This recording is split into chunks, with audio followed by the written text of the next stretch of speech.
So hi everyone, thank you for joining. I'll briefly present Philippe, and then he will give you his talk. So Philippe's adventure in fungal biology started when he joined Dr. Christian Landry's lab at Université Laval as an undergrad summer intern. There, he discovered the awesome power of yeast genetics. After finishing his undergrad degree in biochemistry, he started a PhD in Christian Landry's lab, where he used new genome editing tools to study protein evolution. During that time, he developed an interest in the study of antifungal resistance, which led him to join the EvoFunPath program as one of its first participants. After defending his thesis, he moved on to a postdoctoral internship jointly supervised by Christina Cuomo, Broad Institute at Brown University, and Dr. Rebecca Shapiro, University of Guelph. His current work focuses on developing new genome editing and functional genomics approaches directly in fungal pathogens to accelerate antifungal development and improve our understanding of resistance mechanism. So without further ado, Philippe, the floor is yours. Thank you very much for the kind introduction. I am feeling really happy and lucky to be able to present my research here. The EvoFunPath program has like a really important place in my heart, and I'll try to explain a bit when you see my academic background. But today I'm here to talk to you about some of our recent progress doing Candida albicans genomics. You might be wondering, why is a random postdoc giving a talk this morning? Well, I did my PhD, like you just heard, in Dr. Landry's lab at Université Laval. And as part of my thesis research, I started working about midway on questions related to antifungal resistance.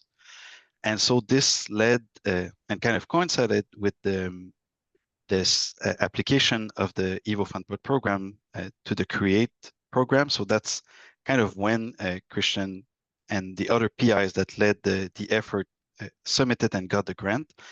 And this was kind of a good timing for me. I ended up joining this program.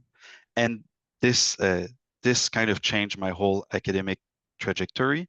I was working on molecular evolution and really basic questions on protein evolution, and then attending all the seminars and attending the EvoFunPath class kind of opened my mind to all the really awesome scientific challenges in the field of fungal pathogens, and also led me to make a ton of new friends. I have very fond memories of karaoke nights at the EvoFunPath Fellow Retreat, and I hope you keep the tradition alive.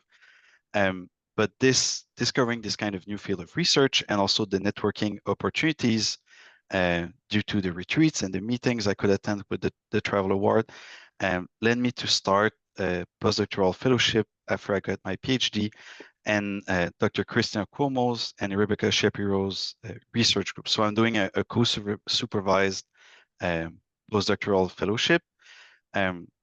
Dr. Cuomo is an expert in the field of fungal genomics. She was in charge of or collaborated in a lot of the initial projects to sequence the genome of fungal pathogens.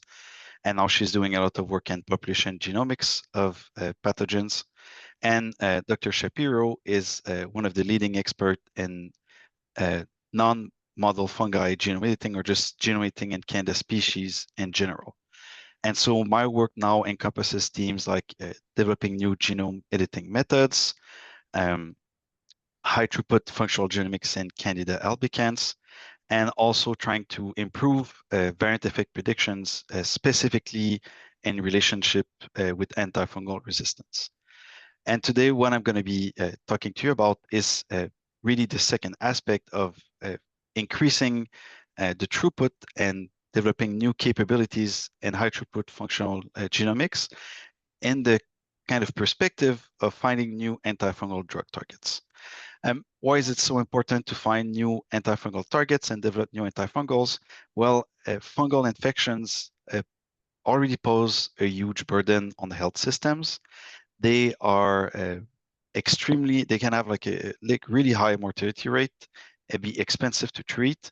And there's kind of a conjunction of factors that suggest that in the next decades, the rate at which these infections are resistant to conventional treatment will increase, and the general incidence of fungal infections could also increase. This is because in the past decades, globally, there's been an increase in the use of fungicides, uh, in agriculture, which I mean is important. We need to feed people, everybody on the planet. However, many of these fungicides share mechanisms of action with antifungals used in the clinic. And so there's an increased risk for environmentally acquired resistance and some pathogens. At the same time, there's a general aging of the populations in many countries. So this increases the amount of people with weakened immune systems that are maybe more at risk of fungal infections. And there's also a risk that's always there of global pandemics, of viruses or other diseases that can lead to a general weakening of the immune system and to new opportunities for co-infection. So this is something that was observed for the COVID-19 pandemic. And then finally, changes in the climate are hypothesized to lead to the emergence of new pathogens, some of which are intrinsically resistant to drugs like Candida auris. And so all these factors kind of get joined together to increase the risk of antifungal resistance in the next decades. So there's many ways to tackle this problem. One of the kind of needs that we have right now is to find new classes of molecules or new compounds that can treat fungal infections. But this is a pretty difficult challenge. And in large part, this is because if we compare this to trying to find new antibacterial compounds, there's a very large evolutionary distance between bacteria and humans, almost 3 billion years. Compared to that, humans and fungi are much closer, only 1 billion years. So this might seem, I mean, it is a long time, but the fact that this distance is shorter and that humans and fungi are both eukaryotes mean that they will share a lot of cell machinery, a lot of which is essential cell machinery. And so a drug or a compound that inhibits the growth of fungi has a pretty good chance to also inhibit the growth of mammalian cell. And so we end up in situations when a lot of molecules that could be interesting end up being as toxic or more toxic to the human body as they are to the pathogen. And so the end result is that if we compare the number of different classes of antibiotics that we have to treat bacterial infections and the number of classes of antifungals, there's this big discrepancy where we have fewer options to treat fungal diseases. So I want to illustrate this challenge in drug discovery with a story from Canadian research history. So a bit over 50 years ago, researchers at the Ayers Labs in Montreal isolated a new compound with very strong antifungal activity from soil samples from Matanui. So they isolated the compound, tested its activity in vitro, and found that it could provide really strong inhibitory activity um, at low concentrations, being in terms of the activity being even stronger than something like amphotericin B. And so this seemed like a very promising drug for the development pipeline. And indeed, it did go through the development pipeline. It became a drug used in the clinic that you've probably heard of in your cell biology classes, because the antifungal that they isolated over 50 years ago is now known as rapamycin. It's been a very important compound in the study of cell biology, but right now its use in the clinic is as an immunosuppressant. And so this drug that was kind of investigated as an antifungal is now used to suppress the immune system to help treat patients that have immune diseases, hyperactive immune systems, and probably makes them more susceptible to fungal diseases, even though it was supposed to treat them at the start. And so this is an example where this conserved cell component between fungi and humans means that the promising antifungal can't make it to the clinic because of off-target effects. So the question we wanted to ask is, could we, instead of starting from the molecule, try to start from genes that would be promising candidates to try and identify new drug targets? So this is what we'll try to do in this project. And from the start, I want to mention that this is something, this research is being co-led by now Dr. Lauren Wensing. She's also a former EvoFunPath fellow from one of the first kind of EvoFunPath classes. And she has done some instrumental work in developing CRISPR and CRISPRi tools for using Candida albicans. So she led a lot of the initial proof of concept and development of the experimental tools in this project. So that's our goal. We want to find genes that could be good antifungal drug targets. We'll need a model to do that. And I think that as a model for drug discovery in antifungal research, Candida albicans can be ideal. First of all, it is one of the best characterized fungal models overall. It is still the pathogen that has the highest prevalence for invasive and non-invasive infections in Canada. So it's a very important pathogen. The infections that it causes when they're invasive, they have very high mortality. And so this combination of high mortality and high prevalence has made it one of the critical priority group pathogens for the World Health Organization. And so this is a bug for which the Shapiro lab has a lot of expertise. So it means that we have more tools and tricks that we can use in the lab to work with it. But it's also just an extremely relevant pathogen and kind of a good starting point, I think, to study a lot of processes in fungal pathogens. So this is going to be kind of the star of the show in terms of the model we'll be working with. And then we have a model. Now let's try to find some genes that could be interesting drug targets. Our main criteria for what would make a gene a good drug target is first that it contributes a lot to cell growth and cell survival. So we want to target cell components that when they'll be inhibited by a drug will have a strong effect or growth or be lethal. This is not something that's true of all antifungals or antibiotics, but it's generally something that people aim for when developing new compounds. And then obviously, if we want to avoid these kind of off-target effects we discussed, we want to try to find genes that are conserved in most fungal pathogens, but are absent from humans. So we want to really focus on the set of cell components that are unique to fungi. So this topic, finding genes like that, is not something that's entirely new.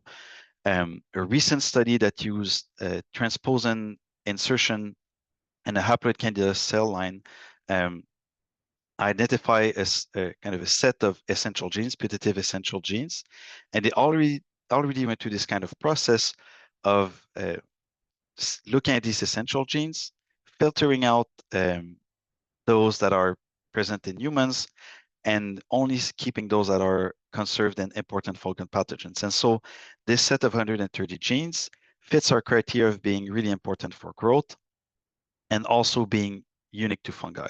So this was kind of a starting set. However, even if we know that these would be candidates, we're still missing a lot of information to know if they would make good drug targets.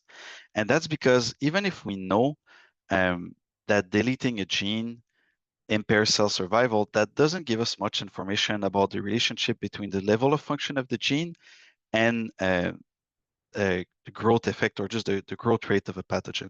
When we do gene deletion or transposon insertion, we basically get two extreme measurements. One of the wild type gene where everything's fine, function is there, and we have kind of optimal growth. And then one other extreme scenario where there's no gene function and thus no growth.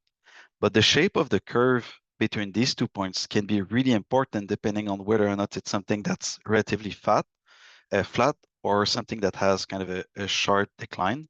this has really important implications for the drugability of the target. And that's because if the relationship between function and growth or fitness is flat, it means that we will probably need to use a high concentration of a very efficient drug to inhibit the target enough to see a significant effect of growth. So here we need to provide a lot of drug to get to full inhibition and significant effects on fitness. Whereas if we can find targets where only a small level of inhibition results in a sharp decrease in fitness, it means that we could use lower concentrations, which is generally better, or accommodate a molecule that's a bit less efficient from the get-go, but might have other desirable characteristics. So finding targets that have this very sharp relationship between growth and function would be ideal in terms of finding new targets. And now, obviously, we have 130 different genes. It would be very difficult to, you know, have a designer compound ready for 130 different proteins. And so what we want to do for this kind of initial testing is to find a genetic approach to approximate the effect of drug inhibition. And so here, what we did in this project is instead of inhibiting gene function with a small molecule, we use a genetic tool called CRISPR interference, or CRISPRi, where a guide RNA that we can specify its sequence, which will target a deactivated Cas9 fused with a transcriptional repressor to a specific position in the genome. And so what we can do with that is target this repressor to the promoter of a gene of interest to specifically repress its expression and lower the abundance of this specific cell component overall. And so this was shown to work in Candida albicans, where if you look here on the y-axis, you can see the repression of a target gene, here 82. And so what this shows is that when we target DCAS9 or DCAS9 with the transcriptional repressor to the promoter of 82, we can get very strong gene expression repression on the order of 20-fold. So this is something like a 95% decrease in the expression of our target gene, and so provides kind of a reasonable proxy for drug inhibition. And so what we will want to do next is to design a bunch of different guides targeting the promoters of our gene of interest, and then determine the effect of repression at these different sizes on growth. And that'll give us kind of a clue as to whether or not a gene is very dosage sensitive and whether it would be a good target for further development. So one advantage of using CRISPR pool screening approaches is that they're very scalable. We don't have necessarily to build our 130 strains one at a time. We can use pooled approaches to really speed up the process. So what we did here is that we went through the promoters of all 130 genes of interest, designed 4 guides per gene, and added a bunch of randomized guide RNAs that serve as negative control. And we had all of these small sequences synthesized as oligonucleotides, which we can then clone in a single reaction in our inducible CRISPRi vector. So this is an integration vector that is going to insert itself at a safe harbor locus in the Candida albicans genome. And basically all these steps are done with everything in the same flask. That saves us a bunch of manual cloning and pipetting. It makes it much quicker. And another kind of innovation of this vector compared to previous versions in Candida albicans is that this is an inducible system, which is very important when working with essential genes or genes that have huge effects on growth. And I'll explain a bit later. But basically, we have this pool of plasmids targeting our different sites of interest. We can then, again, batch transform everything in Candida albicans to get a whole library of strains where each cell will have a different guide RNA targeting a different locus. And then we can use high throughput sequencing and competition assays to track the effect of each of our gene repression on fitness. So here, for example, if I see the relative abundance of the green guide decrease sharply during my experiment, I would infer that gene repression using this guide RNA has a big effect on growth. And so this would mean that I targeted a dosage-sensitive gene. The importance of the inducible system is because we are working with essential genes. And so if we cannot control the activity of CRISPRi, this means that there's going to be strong selective pressure to make the system inactive from the moment we do the transformation. We are inhibiting the growth of very important genes. And so cells tend to be really sick when the system is working well. And so what we did is we replaced the promoter of DCAS9 with an inducible promoter based on the TETO system, where when we add a small molecule called ATC in the media, it binds a transcriptional activator and prevents transcription and activation of DCAS9. And then when we remove ATC from the media, the inhibition is lifted, and then we get gene repression. And this allows us to get a very specific repression, so very specific inducible repression. Here, for example, if we have ATC in the media and we turn the system off, there's no repression of our target.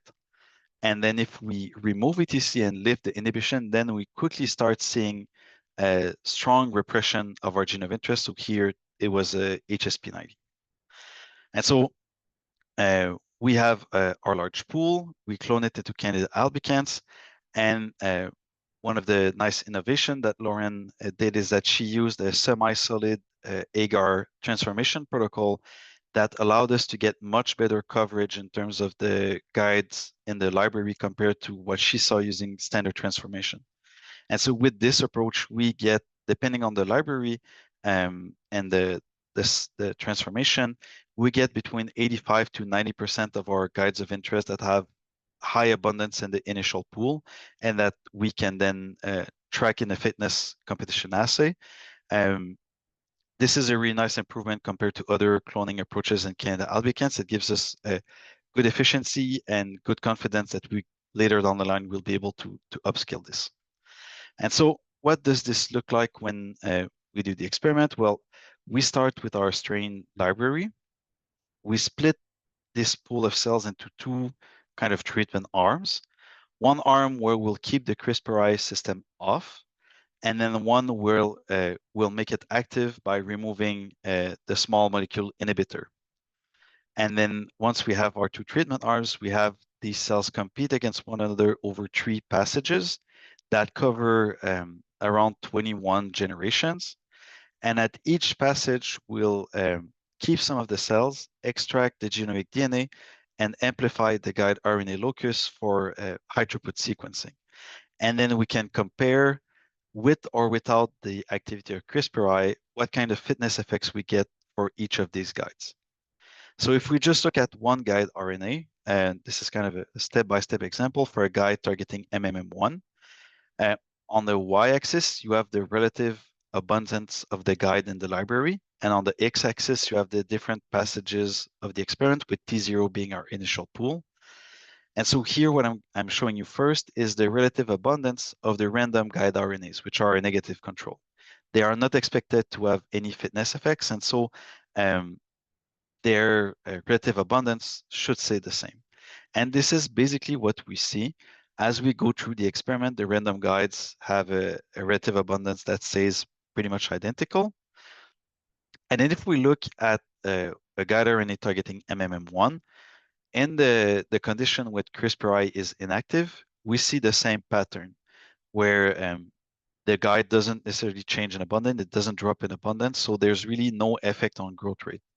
However, if we look at the same guide, this time with an active CRISPRi system, we see that as we go through the different passages of the experiment, we start seeing a very strong fitness defect that's specific to CRISPRi activity.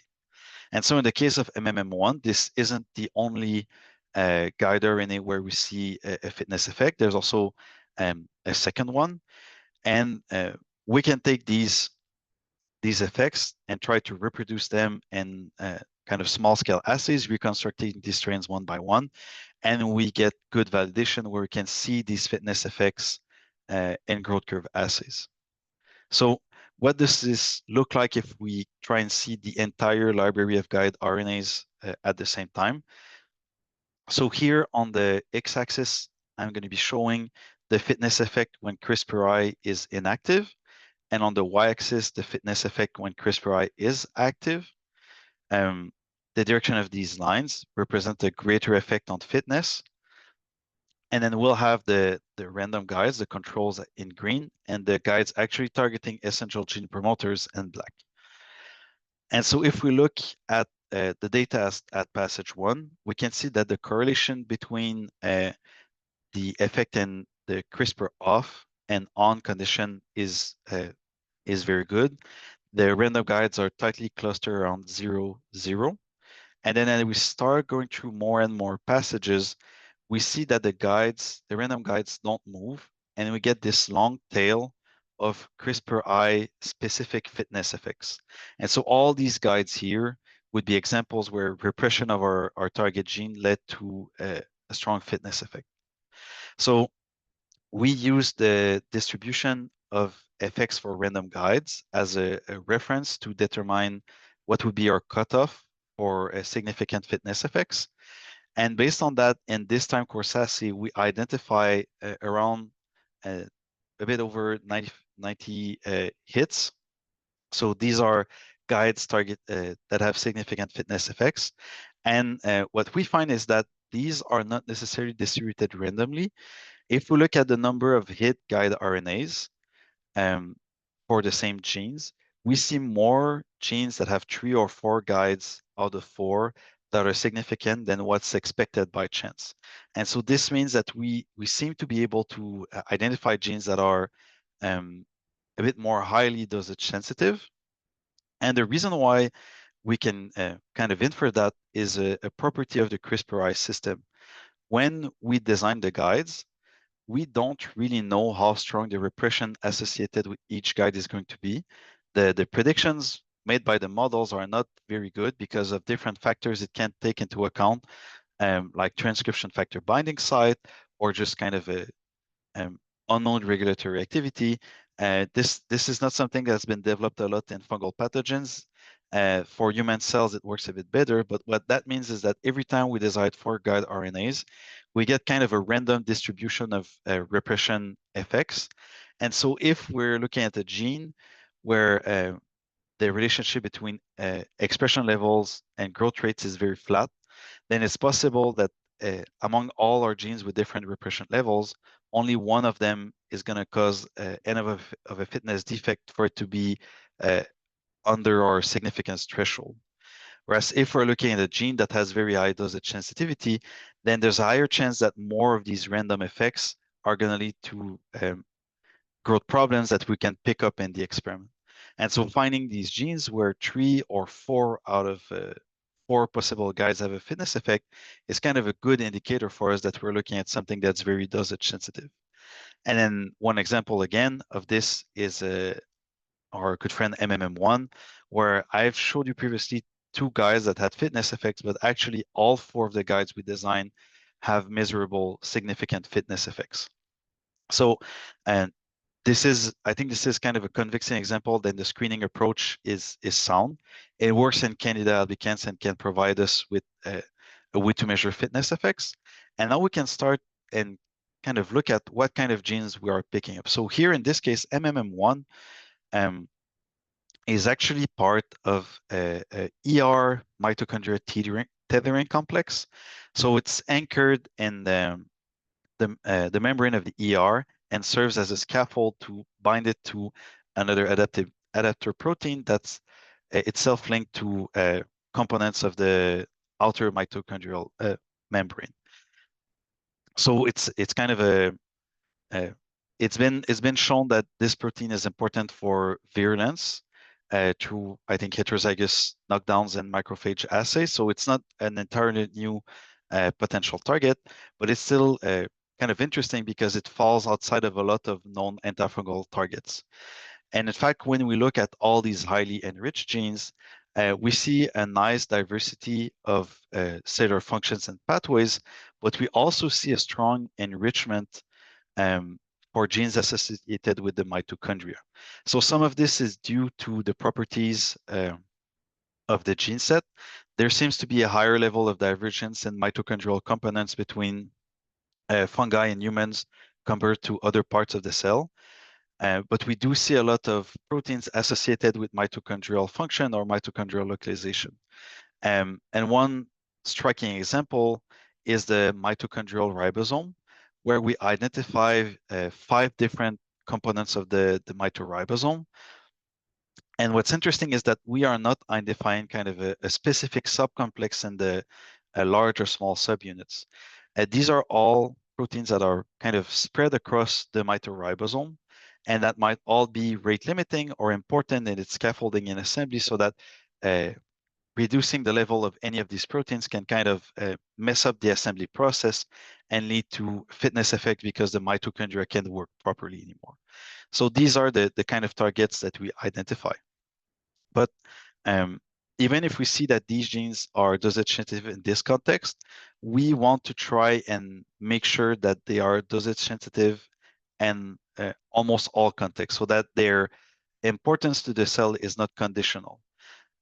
This is important because it's known that in the case of essential genes, different factors like the species you're dealing with, um, different genetic variants in the genome, or just environmental condition can all affect essentiality and thus the importance of the gene for the cell. And so here we're not going to worry about species too much because we are working on only on Candida albicans, but still we wanted to make sure that the effect of variance and of environment didn't affect too much this relationship that we identify between gene expression and growth. And in particular, the aspect of genetic variation is really important because it's known that antifungal drug uh, resistance mutation can have pleiotropic effect on the cells. So for example, um, cells that are resistant to echinocandins through mutations at FKS1, there's this whole rewiring of the expression of enzymes encoding cell wall remodeling. And this results in kind of an altered cell wall that can give them different virulence properties or different cell wall property and different permeability. And so these what might seem like small uh, changes in terms of genetics can have a large downstream effect on the phenotypes of these pathogens. And so this might impact the essentiality and the role of our dosage sensitive genes in this context. And so what we wanted to take advantage of is the fact that this CRISPRi system, once we have our inducible plasmid library targeting these different promoters, it's very portable. So we first transform the library into the wild type, but we can also just take the same library and transform it in different genetic backgrounds. And so this is what we did. We transformed this library in 2 different clinical isolates, one resistant to fluconazole through mutations in ERG11 and overexpression of MDR1 and CDR1, and the other resistant to echinocandins to a mutation in FKS1. And then we repeated our time course assay to try and see if the sensitivity phenotypes were conserved between these different genetic backgrounds. And first of all, what I want to show is that this screening approach is efficient in genetic background, so in clinical isolates, not only in the lab strain background. So both for the fluconazole resistant and caspofungin resistant isolate, we see the same pattern where the control guides are clustered at 0, 0, and we see a large tail of fitness effects specific to CRISPR activity. And when we looked at the significant effects, we actually found that the majority of sensitive genes were shared between all these different backgrounds. This isn't necessarily a surprising observation because these are essential cell components. So the chances that the rewiring due to antifungal resistance affects them might be a bit lower, but it's still very reassuring in terms of the potential of these genes um, as targets. So we do see some strain specific or specific to two strains effect, but there's also some impact on the signal we got. So overall, the most hits we got were in the wild type and the caspofungin um, strains, this clinical isolate. And so some of the ones that we don't see in fluconazole, it's presumably due to the fact we have a bit of a lower resolution. We also wanted to test directly our antifungal exposure. So not only resistance, but just antifungal exposure could affect the dosage sensitivity of our genes of interest. So what we did is, for example, we took the wild type library and the caspofungin mutant library and screened them both with or without caspofungin to see if there's any significant changes in the fitness effects we see under caspofungin treatment. So this is a relatively low concentration, so growth inhibition isn't too harsh. It's relatively permissive. And what we found is that in the wild type, there's almost no change overall in the fitness effects we see with caspofungin compared to without caspofungin. So most of the fitness effects seem to be really specific, well, not really specific to antifungal exposure or anything. They're just like general fitness effects that are not affected by the drug treatment. And then in the case of the caspofungin resistant mutant, we see basically the same thing. And sadly, we don't see, this was the thing we were very interested in, but we don't see any obvious example of dramatic resensitization to caspofungin that we can see. So it's not a case where repressing one of these genes will make the strain sensitive again. We couldn't really validate any of the effects we could see. So it seems that these are genes that are kind of insensitive to genetic variation linked with antifungal resistance. So this is good. This is promising. Our genes of interest kind of managed to go through this test of being conserved in different resistant strains, different resistant clinical isolates. And so then we wanted to think about what effects the environment could have on these dosage sensitivity profiles. And so what we did to test this is we again used the ability of pool screening to work kind of quickly and efficiently to take our wild type library and screen it in 11 different environmental conditions covering different nutrient sources, different stresses. And so we repeated our screen in all these different environmental conditions and then looked at how many dosage sensitive genes we identified in each of these conditions.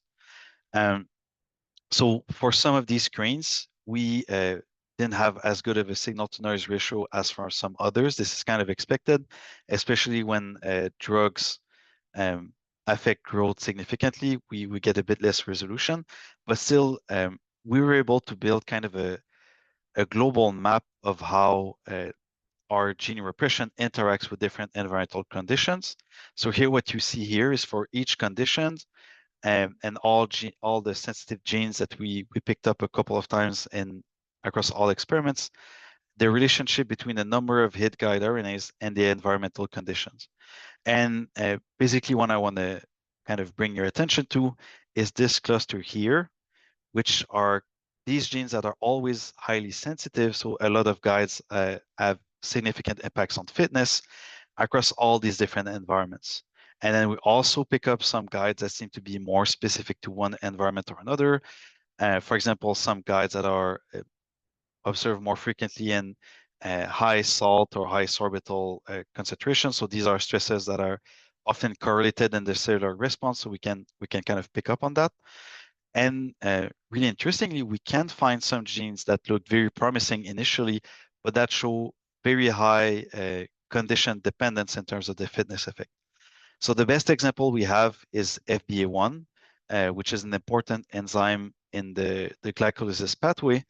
When we look at the fitness effect of the different guide RNAs targeting FBA1 and YPD, we see very strong and consistent fitness effects across the board. And this is interesting because in YPD, the carbon source, dextrose, is fermentable. When we switch the libraries to non-fermentable carbon sources like lactate, glycerol, or acetate, we see that the fitness effects of FBA1 repression are completely abolished. And so this is an example where we can imagine that in the host, there might be some niches where glycolysis is impossible because there's not enough glucose or fermentable carbon sources available, and so the cells are mostly relying on respiration, and that would mean that our drug targeting FP1 would have almost no effects. But overall, across all these different conditions, we can identify pretty convincingly a large subset of potential drug targets that have very constant dosage sensitivity. So these are genes where repression is always deleterious across environments. And when we cross-reference that with our mitochondrial localization and function information, again, we find a strong enrichment for mitochondrial components or mitochondrially localized enzymes and proteins. And when we compare the results of this environmental screen with what we observed in the clinical isolates, we see that most of the genes that are dosage sensitive across all the environments are also dosage sensitive across genetic backgrounds, meaning that we really kind of identified this core set of dosage sensitive genes with reliable effects when we repress their activity. So in summary, what I want you to remember about what I've just showed you or this recent work is that we show for the first time that pooled CRISPRi screening in Candida albicans is efficient. We can reliably identify fitness effects associated with gene repression. It's scalable. We can build large libraries and test hundreds. And now we're moving towards thousands or tens of thousands of guide RNAs at the same time. And it's portable. It's not limited to one genetic background. You can easily take a library we've already constructed and then transforming in different backgrounds to see if there's any interactions between your gene of interest and other mutations in there. And then when we use this new pool scanner approach to try and look for ideal drug targets in Candida albicans, we found that we could identify a core set of genes shared between environments and genetic backgrounds, and that a lot of these targets were linked with mitochondrial function or mitochondrial maintenance. So this is kind of the take home for the project. To conclude, I want to kind of give some food for thought about what these results mean. Because obviously we identified genes that would make ideal drug targets theoretically, but there's still a lot of challenges in terms of taking the step between identifying these genes and then making them into actually relevant targets for drug development. And so I wanted to talk about two aspects of that. The first one is that while we've identified the mitochondria as a kind of target-rich environment in this context, there's also kind of a divergent phenomena when we abolish mitochondrial function depending on the fungal pathogen. So in some species, if the mitochondria doesn't work, the cells die. But in some other species, for example, Saccharomyces cerevisiae and Candida glabrata, cells can survive even if the mitochondria is non-functional. And the loss of mitochondrial function actually induces a stress response phenotype where cells will overexpress efflux pumps to try and pump out all the toxic metabolic intermediates that are present because the mitochondria isn't working anymore. And this gives them overall increased resistance to a lot of drugs. It gives them kind of a multi-drug resistant phenotype. And so there's the risk that if we target the mitochondria, that while for some species is going to work as intended, it might also kind of favor the emergence of multi-drug resistant strains if we use that in specific pathogens that don't need the mitochondria to survive. So I think that's kind of an interesting caveat when trying to identify these new targets. And I know that some of the drugs in the pipeline right now in terms of development do target mitochondrial components. So it's possible that we'll kind of get to see this play out in the clinic in the next decades. And then second is that while some of the targets I talked about, for example, if FBA1, which is kind of a classical enzyme, well, they fit kind of neatly in the the drug development pipeline based on the rational engineering of molecules to fit the catalytic site and kind of inhibit activity. But there's also some of the targets that I discussed, like MMM1, which are not classical targets. These are adapter proteins where trying to like inhibit their activity or their biological function would require designing peptides that interfere with either anchoring the membrane or binding with their target kind of a anchor substrate. And so this is very different from, I think, a lot of the drug development that's been done for antifungals. It's something that people are working on in the field of oncology, but I think it would be really interesting to try and adapt some of these approaches for antifungal drug development in the next years. So with that, I want to thank you for listening to me. I want to thank everybody in the Cuomo and the Shapiro lab, especially again mention Lauren, who's the co-lead on this project. And I need to update that. She's a doctor now. She's not a PhD candidate. And I'd like to thank the funding that makes all of this research possible. I'm looking forward to talking with all of you guys. Thank you. Merci, Philippe. Thank you, Philippe. Do you have any questions?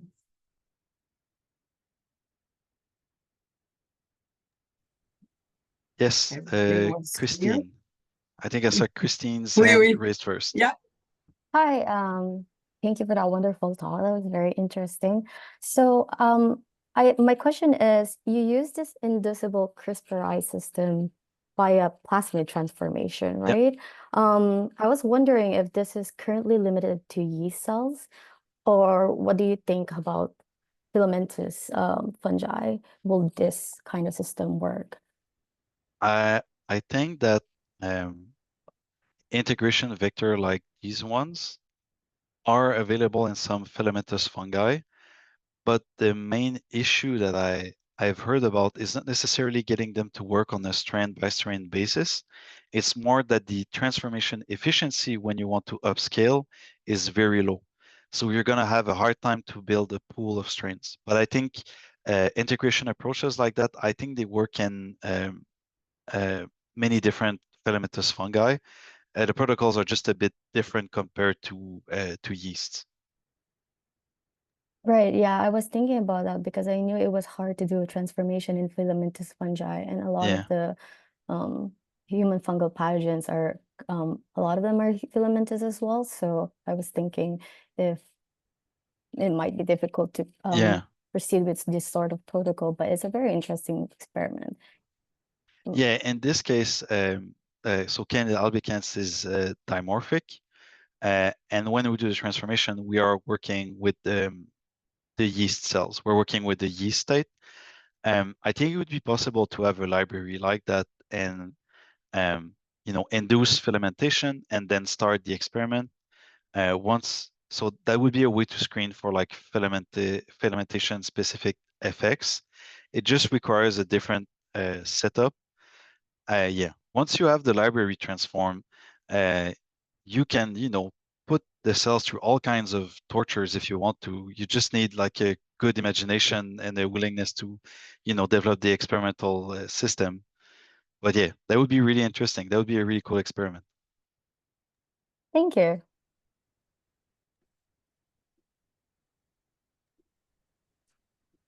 Do we have anyone else? I also have a question. Yes. Wait, I'm trying to put my video is blocked. I don't know why. Well, you are not going to see who is asking the question, but that's okay, Sorry about that. My question is related to the mitochondrial influence, because we know in Aspergillus fumigatus that some CYP51 independent mutations, like azole-resistant mutations, many of them are in genes, in mitochondrial genes, And also, there is some evidence about some mitochondrial inhibitors, that there is a relationship between some of these mitochondrial inhibitors that are used in agriculture and azole resistance. I was wondering if some of the mutations that some of the genes that you identified, that also they could be involved in azole resistance. That's a really good question. In the experiment we did, so we've only tested this library with gene repression, not gene overexpression. We didn't identify any specific cases where repression of the gene increased azole resistance. So I don't think we have like any specific evidence for that. But I would also say that the experiments that we did, like if this was the specific question I wanted to ask, I would change the parameters to have like a better, signal to noise ratio for this specific question. But it's a really interesting question. I think it's also a bit difficult because some of the targets in mitochondria for Aspergillus, they are diverged in Candida species. And so the enzyme, I think it's the DODH, is mitochondrial in Aspergillus, and it's cytosolic in Cerevisiae and other Candida species. And so that kind of complicates some of these relationships. But yeah, definitely more curious about the mitochondria than All these before. mutations I'm referring, they are nuclear encoded. Okay. That's published. Many of this evidence are published. Yeah, I'd have to read more on that. Thank you. Thank you. Maybe- I see Adnan and I think Mathieu as well, right, Mathieu? Okay, Hi. so let's start with Adnan and then Mathieu, I'll give you the mic. Okay, good. Hi, Philippe. Great talks. Thanks. I have a couple of questions. But I'll probably stick with three. So regarding the bias that you get toward mitochondrial functions in your screen or your hits, so I'm just wondering whether the 130-ish, fungal specific genes that you started with are also biased toward mitochondrial function. Yeah, they are. Okay. They are biased. So I tried to mention it, and probably I wasn't clear enough. We do see this bias from the start, but even within this subset, there seemed to be some enrichment with functions linked to the mitochondria. We were kind of curious. So this was something that we wanted to see if was a result of like the specific screening condition. So that's why we wanted to test in a bunch of different nutrient sources to see if this was kind of the reason why. But we see it pretty constantly. So I would say that it's the signal is there within the genes we're targeting, but a lot of it comes from the set of gene. I think it's interesting from the get-go, just from an evolutionary perspective, that there might be kind of accelerated divergence of mitochondrial components compared to the rest of the cell, but there's definitely an effect from the initial gene set. So that's led to my second question. Have you ever tested like other conditions, like specifically oxygenation conditions? Because many even essential mitochondrial genes are not if you're growing your cells in oxygen depleting environment. So that's, I guess, I didn't see that condition in the camembert things that you show. Yeah, that would be a really interesting experiment. I'd have to like look around at Guelph to find like a good incubator, a good setup to do that. It's definitely interesting, but the screen that I ran with the environmental condition, everything was in the same plate in the same incubator. So I definitely have to just change the setup. I think that'd be interesting. Like we can definitely push this line a bit further in the next steps. Yeah, sure. Be happy to welcome you if you want to do such an experiment. So Always happy for a trip to Montreal. yeah. Okay, so my last question is regarding the localization of the guide RNA on the promoter. Yep. So my question was just about Well, if there's a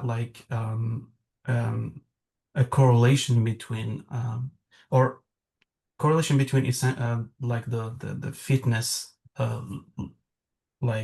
defect and the position of the guide RNA at the so-called nucleosome free region or nucleosome depleted regions. I haven't integrated nucleosome data yet, but I've looked at enrichment linked with the transcription start site and just like the coding sequence start site. And I think most of the enrichment that we see in terms of sequence property, we saw it with the distance to the transcription start site, where the closer to the start site is more efficient. And then the other main pattern, which I think had the stronger effect, is just the GC content of the guide. Where higher GC content will make it bind a bit stronger. But then higher GC content will also probably correlate with some transcriptional factor motifs. And so this is what we know right now. But I think it would be interesting to look at the nucleosome occupancy data to see if that correlates. I'll actually make a note of that. There's a nice paper like published a couple of years ago from the Regev group, doing experimental assessment of nucleosome occupancy, but also making it predictable in Candida albicans promoter. So anyway, okay, thanks, Philippe. Yeah. Merci, Adnan. Thank you. Mathieu, you may go. Okay. Thanks, Philippe, for your presentation. It was super great. I'm happy to have the opportunity to follow your more recent work. So my question is about the guides. So on slide 14, you introduced us to the guides, and so if I might have missed something, but so you have 4 guides per promoter, right? Yep. And my question is, why 4? And also, what would you expect if you add a different number of guides per promoter? Why 4 is a good question.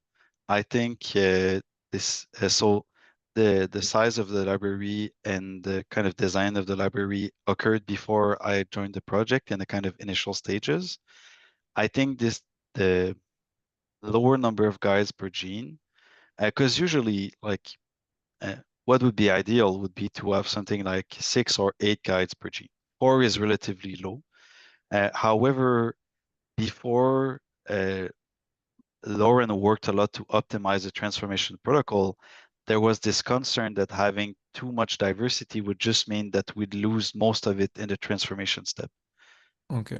And in the end, like the transformation got optimized to a degree where we just kind of overshot our objectives by quite a bit.